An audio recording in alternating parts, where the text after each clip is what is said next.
Will you play the queen? In 1913, a filmmaker asked a cook that question. The cook said yes, and 100 years of Indian cinema began. But the reason the cook said yes is the most ordinary thing in the world. So, 3 years earlier in 1910, Dada Saheb Phalke stood outside a cinema hall in Bombay and couldn't move. He had just watched Life of Christ twice in the same day, and standing outside the cinema hall, one thought took hold that wouldn't let him go. If they can bring Christ on screen, why can't we bring our stories on screen? He pledged his life insurance. His wife Saraswati Bai sold every piece of jewelry she owned. He shipped himself to England alone, came back with a camera, built a studio in Dadar, and wrote India's first feature film. But he couldn't cast a heroine. In 1913 Bombay, acting was a disgrace for the woman and her whole family.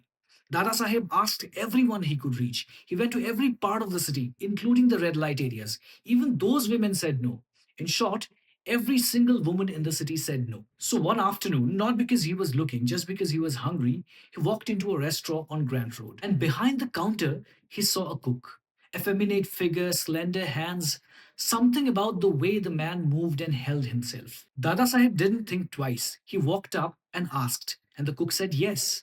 His name was Anna Hari Salunke. And finally, Raja Harishchandra, India's first feature film, was made. It released in May 1913 and ran houseful for 23 days. For 23 days, audiences watched Taramati the Queen, wept for her, believed her.